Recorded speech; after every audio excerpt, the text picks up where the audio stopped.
On this episode of AV Week, the value of manufacturer-specific training and remotely working in AV.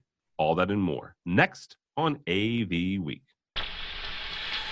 The network for the AV industry. What are you listening to? This is AV. This is AVNation. This is AVNation.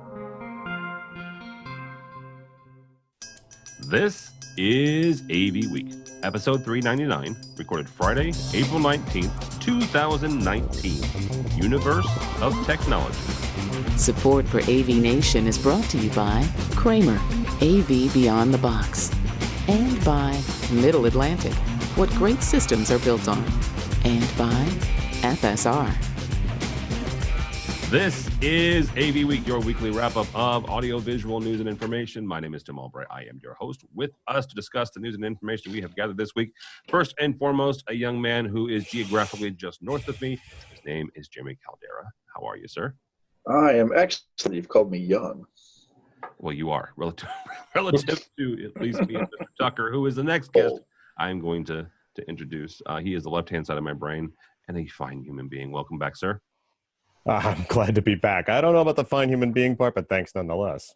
You're one of the best New Yorkers I know. How about that? There you go. It's all relative. I just think I just lost my Manhattan card. Well, probably. Last but not least, Dan Puccini. Dan is a consultant by way of Buffalo. Welcome, sir.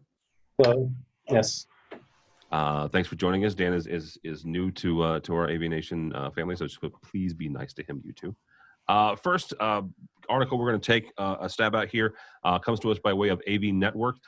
Crestron Masters 2019 took place about a week and a half or so ago. I was able to join them for a couple of days. And if you're not familiar with Crestron Masters, real briefly, it's 3 days at one location for about 1,000 Crestron programmers, and they've added designers and engineers to that mix as well. Started last year, but it's 3 days. It gives folks multiple opportunities for different types of education.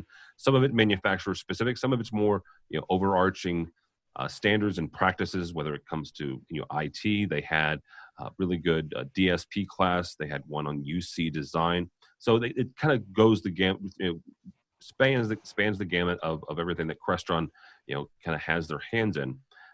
Jimmy, I want to start with you on this.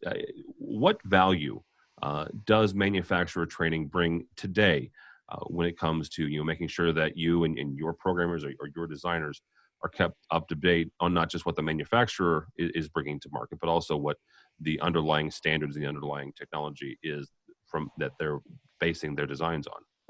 Well, I mean, for me, it's a huge value. I mean, especially companies like Crestron, right? If they're your main brand, right? And I'm using anything from not just video distribution and control, but anything from a management platform, right? I mean, I always want to know what's the newest, what's the latest, what's the greatest. How am I going to interface with it? How am I going to manage it? How am I going to sell it? And at the same time, my programmers and my design engineers, they need to know, what are the best practices, right? What are the things like the masters are good because then they can interface with other people who are having the same challenges that they are, right? You can get the feedback, the one-on-one. Well, hey, why didn't this work for you? Have you had experience doing this? It's kind of like it's the flagship event, I'd say, of a Facebook user group, right? Where everybody can kind of chime in and give their 2 cents from programmer to programmer, design engineer to design engineer. So for me, any manufacturer training I think is key. I'm not a big fan of proprietary stuff in general. I'm a big proponent of open platform, open API, open everything, right?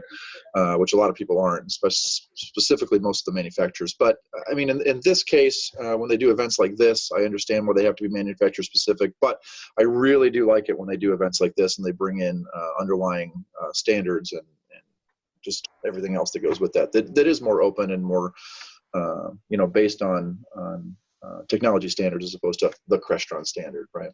Yeah, absolutely. Mr. Tucker, you were with me a couple of years ago when we went last time. Mm-hmm. What is the value here, and what is not just as Jeremy mentioned, the networking and being able to kind of help troubleshoot in one big giant group of other folks who are doing what you're doing on a daily basis. but also kind of making sure that these integrators and these programmers and designers are getting a hold of the underlying technology and standards that they're basing this on. Well, I think that's exactly the point. I mean, the truth be told, I was at Crestron for a number of years with the tech support department and other capabilities there.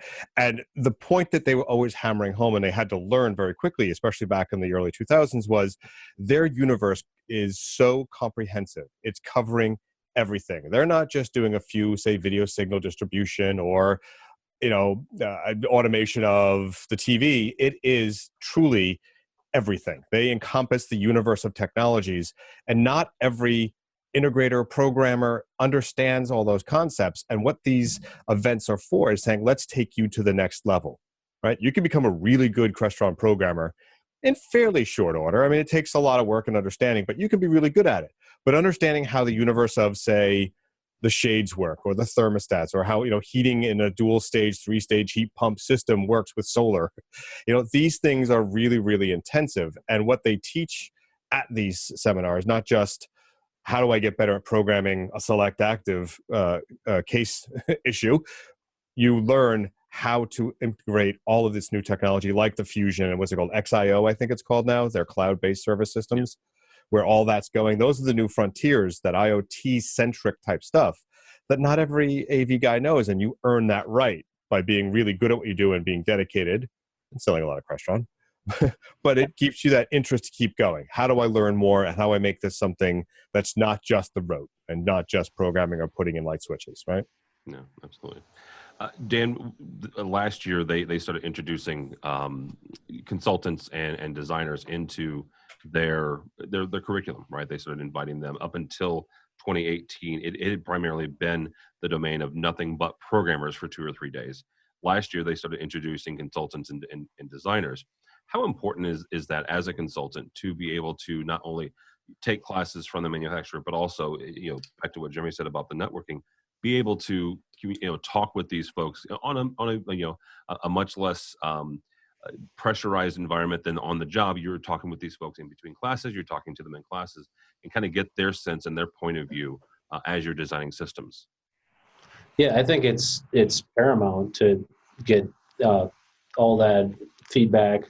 The real value for it as a consultant is that we need to assure quality in our design, and the execution, part 3 of our specs, and qualifications in part 1 typically. When a manufacturer hosts something, especially if it's going to feed a certification or set some kind of standard, those are huge, because oftentimes we're conveying an intent from an earlier moment in time because of the life cycle of construction.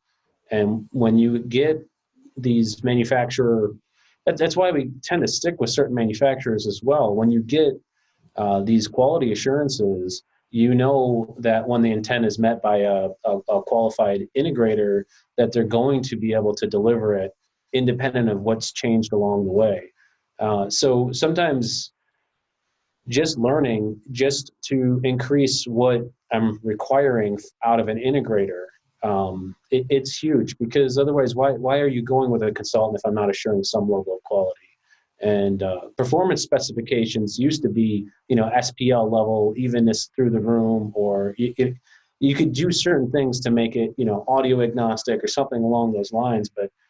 But now the level of quality we really need to assure is much more user experience, much more user interface, much more user expectation. And quite honestly, the integrator that's awarded a job, and I'm thinking primarily for design, bid, build, they're going to have a lot more face-to-face time with the user group. I might be on a project where the user group is not even identified yet. It's that early sometimes. So being able to specify a minimum standard level for delivering a user interface is huge. And I need to know what everything can do, conceptually, big level. I don't always need to get under the hood, but understanding what these hoops are, that the steps, the micro credentials, the certifications, it's big. And it's not just, I'm going to throw a certification on it just so I can, eliminate this response, or It's not like that. It's really understanding, hey, when I put the certification in my bid, this is the level of quality I can expect out of this end product. Yeah, absolutely. And that is actually one thing to be watching as Crestron kind of makes this way, this march towards Infocom. There was some talk about different certifications that they're also working on as well. So kind of pay attention to that. Next story up comes to us from our friends over at Sound and Communication.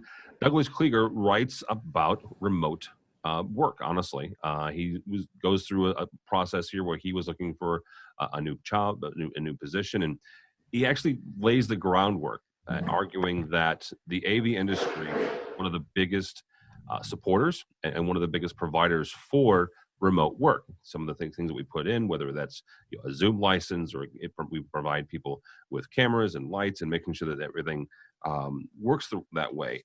But he says that he was having a difficult time finding work in his home state of Georgia or remote positions. And I want to read a quote here, quote unquote, "If it's so great for others, why isn't it so great for us?" Meaning, if we are kind of putting this out there and proselytizing the joys and the greatness of a disparate workforce, why on earth are we not in the AV industry doing it ourselves? Mr. Tucker, I'm going to start with you because you had experience doing remote work as well as working in an office.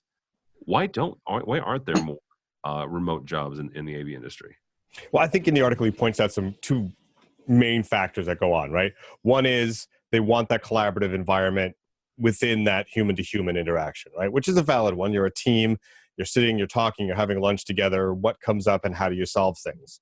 Again, when I worked for a manufacturer and I worked for a design install firm, those lunches on site or lunches at the office, they actually did generate that, hey, I'm working on this, we're all together, let's talk. That's harder to do remotely because people tend to be distracted, just like any of those memes you see about a video conference, who's doing what and who has to leave early because they really don't need to leave early and their technology doesn't really work, but it does. And then there's mistrust. Are you really working? And that's a hard one and an easy one. Are you putting out the designs that you said you're supposed to do? And are you actually calling the clients that you do? Now, look, I work remotely 3 days, 4 days a week now. But my boss does like me to be in the office 2 days a week for some meetings that we have scheduled for those 2 days. And those are remote meetings with other manufacturers and clients, but they're scheduled that way, but we're together collaboratively. And then the rest of the week, as long as I make my calls, I log my stuff and everything's going, then we're good. And I find actually, and I think the guy that wrote the article and I think others who do this know, I work longer hours when I'm at home actually. Yes, I can get off and I can go do a few other chores or things that I need to do in the middle of the day, but then I'm working till 9, 10 p.m. because I can just finish and then go to bed. I don't have to worry about travel. So yeah, I find it as a worker really, really beneficial to do it. But I can see a boss saying, I want you here. I don't want to talk on the phone. I don't want to have to text back and forth. There's both sides of it. I think they're wrong on the employer side. And as AV people, as he points out, to not have some kind of remote worker program and something that we install for the Fortune 100, Fortune 500s, it's just ridiculous. It's just hypocritical. Absolutely. Dan, same kind of question. Why are there not as many remote jobs in the AV industry? So, well, my previous employer, I was working for an integrator, and there was no remote work allowed. And they were predominantly video conferencing, Polycom Gold partner. And okay. Time out. You worked for somebody who was a Gold Polycom member, putting in BC and collaborative systems, and there was no remote work allowed. Okay. Continue. Where I am right now, company policy is you can work from home 1 day a week. Okay. One of the main detractors that they say here, and even at the previous job, is how are we going to best mentor and educate, train up the next generation? So there's a real focus on that face-to-face mentoring. And when you work in the open office environment, and you do get like when you're new, it's excellent to have everybody around you and be able to ask questions and be in that open environment. When you have deadlines and you really need to focus and concentrate and hammer something out, it is nice to whether you're in the office or at home, but just get a quiet room and just bury your nose in your work kind of thing. So it is. it is a little hypocritical to not let everybody work remotely. I think it really depends on what you're doing. I'm working in an integrated practice now where we have architects, mechanical, electrical, plumbing, specialty lighting studio, and a lot of us are at a distance because we work across offices. So we are video conferencing a lot, screen sharing a lot. And yeah, there are a lot of cases where you could work from home. They've had certain offices move to different locations or where their commutes are excessive. They let people do it 2 days a week. But I think the real reason why a lot of companies are hesitant to fully embrace it is their training program and their onboarding program. And they really rely on the people in the building to be mentors and to push mentoring. So I'm hypocritical for not working at home as much. Like today, I just got a conference room here just to not be in the open office and have everything going on behind me for this call. So you can do that. And I try to, when we're doing programming phase, I try to relay this to architects and to clients when they're laying things out and it's all open office. Like you still have to have these little, I don't care if you want to call them a phone booth. You need a little video conference room. Looks just like your desk, 2 monitors, a VDI up there, a conference phone, sound absorbing wall. You need that because people need to step out of it. So I didn't really want to work from home as much when I had my nice little acoustic cubicle. The walls went above my ears and all that.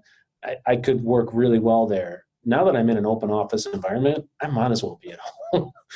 With all the noise, I leave work some days exhausted just from tuning out other conversations and trying to focus in on, I wear a headset when I'm at my desk.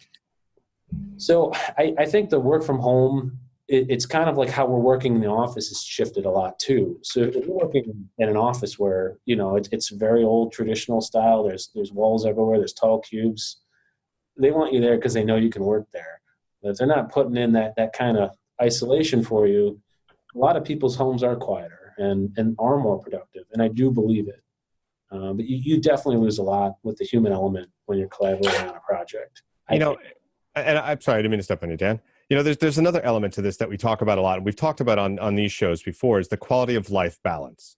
Right? As audiovisual people, whether you work in the live staging and the events or in integration, a lot of these things are very late hours, right? Whether that's working till 6, 7 o'clock at the client's house and then having a 1 or 2 hour drive home.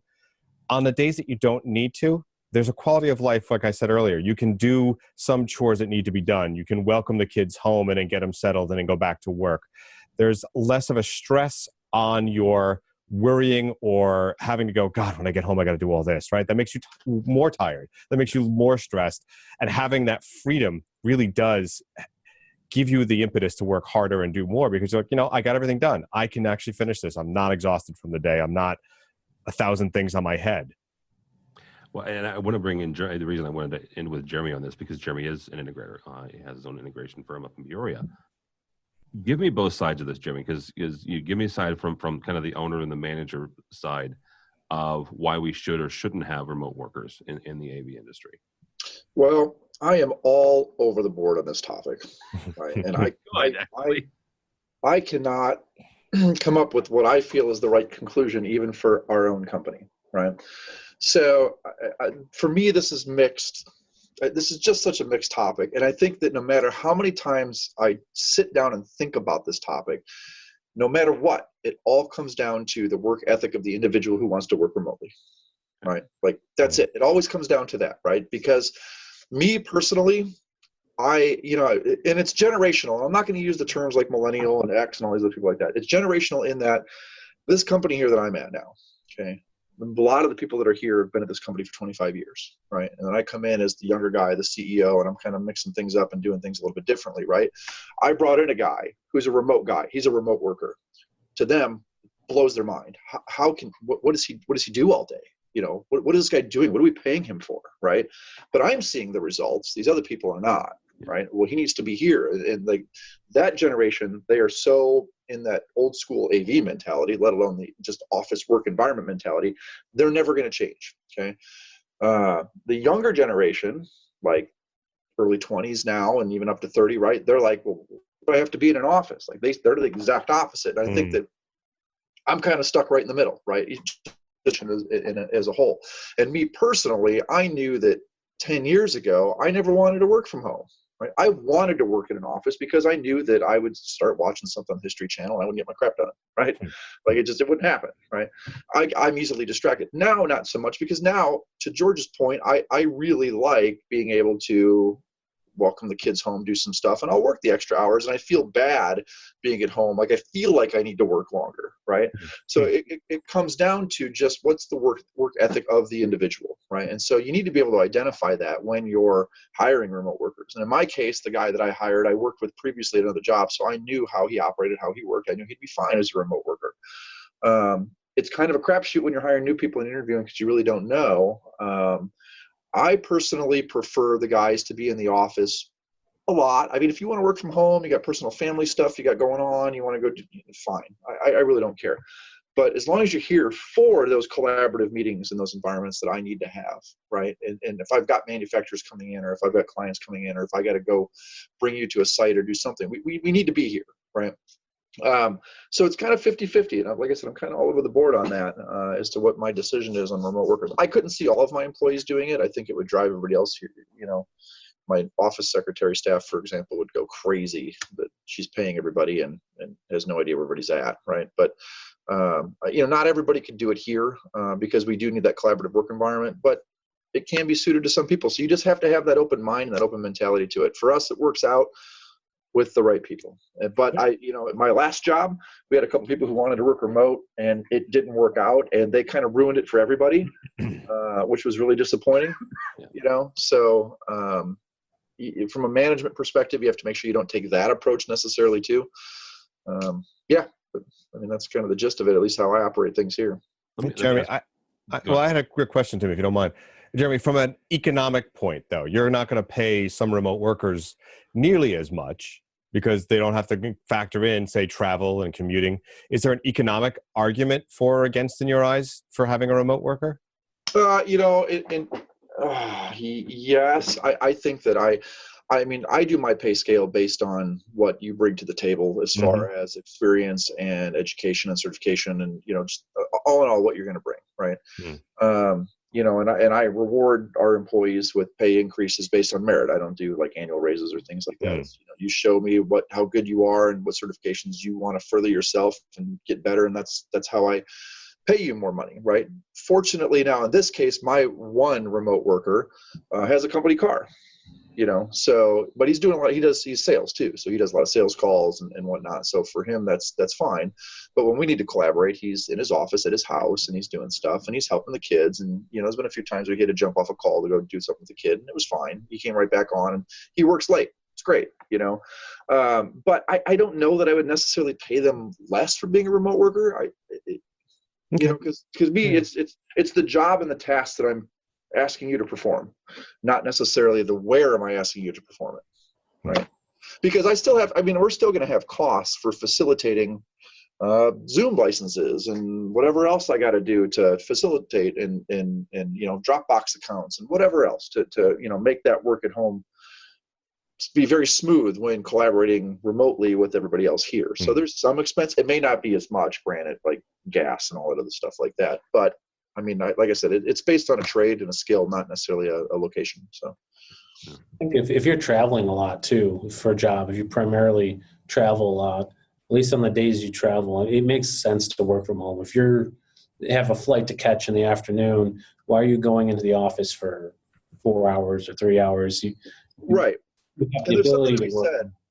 But you hit the nail on the head earlier too when you said it. Like, even if you're in the office, and we don't always have this, right? Because a lot of offices, you don't get your own office. Like, I'm fortunate enough I do. I'm the CEO though. Yay. No one else at my company has a closed door. Like, has a door they can close. I think my programmer does. I think we got him one, right?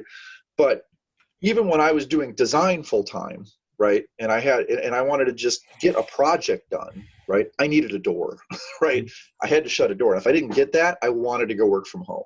That was a case where I wanted to go home because, the kids were at school. The dog, you can send put him in the crate or whatever, and he's good, and I can just focus and do my job, right? If I'm at the office, I can close my door, put a do not disturb sign on the outside, and do my job. I need that kind of space to kind of just drill down and focus. But I think that's critical too, in either way, home or office. I mean, you kind of hit it right on the head there. It's more about the focus space. It could be either location. Well, it's not part of the topic, but it kind of is, because you were talking about open office space environments, right? So what's really interesting is I see this a lot of our clients, and Caterpillar is one of my clients down here, and they've got a really big open office environment downtown here in Peoria, and they moved away from cubicles to an open workspace, and now they're moving back to the cubicles, right? Because they're finding that they did the open space for collaboration, but they're finding that only works for certain teams, not for everybody, right? Because everybody else they would always start working from home because they needed that quiet and that space. Like you said, you're drowning out the noise, right? So what they found was, by putting in open office space environments, more people wanted to work remotely and work from home, but they needed to be there for the type of collaboration that they were doing. So it's finding that happy mix and that happy balance between doing corporate rollouts of what types of conference spaces you need as an end user and as a client. What's the balance? What do I need? Do I need all open office? Do I need closed door? Do I need conference rooms? Do I need private suites? Like, how does all that work?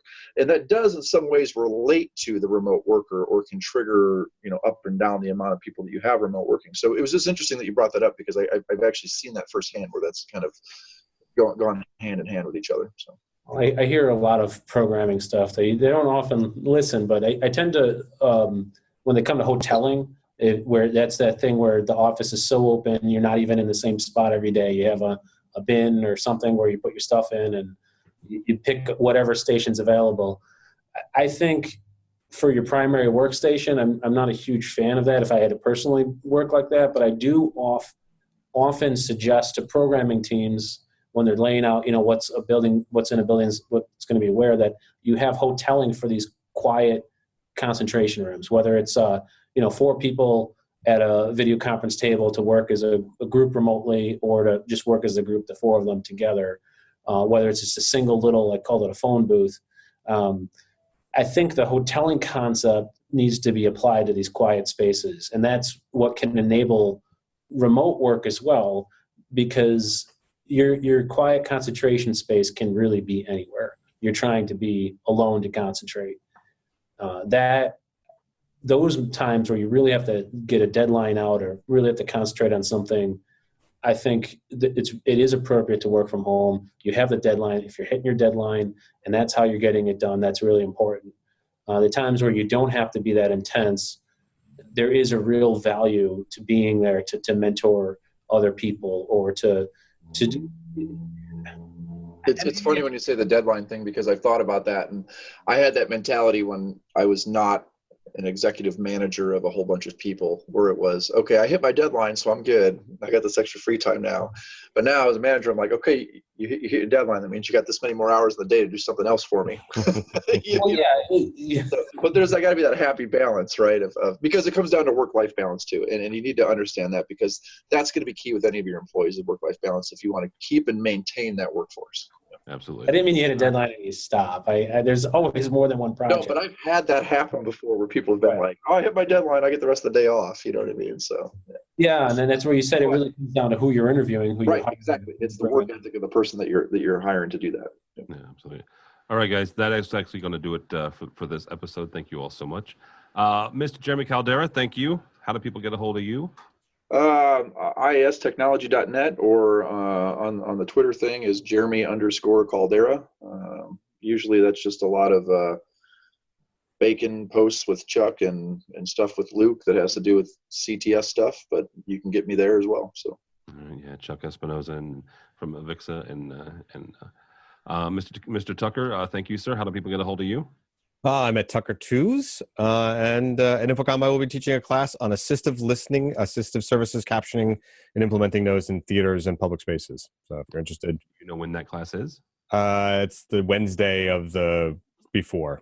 I don't know the exact date. If you register for Infocom and type in Tucker, I'm sure you can find him. So. Yeah, exactly. And Dan, thank you, sir. Thanks so much for joining us. How do people get a hold of you?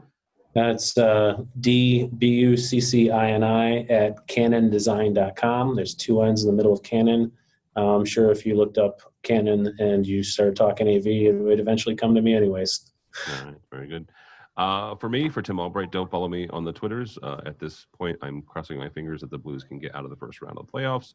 But go by the website if you would, please. AVNation.tv. That's AVNation.tv. You'll find this program and a host of others. While you're there, please check out our supporters. These are folks who help us financially, help us bring you AVWeek and ResiWeek and all the other programs that we've rolled out here recently and the ones we've had been going on for quite a while. Also, while you're there, check out our Infocom coverage, which is only about not quite 2 months away. You can register for our annual gathering, our tweet up. Happens June 12th from 4 to 6 p.m. So you can register for that there.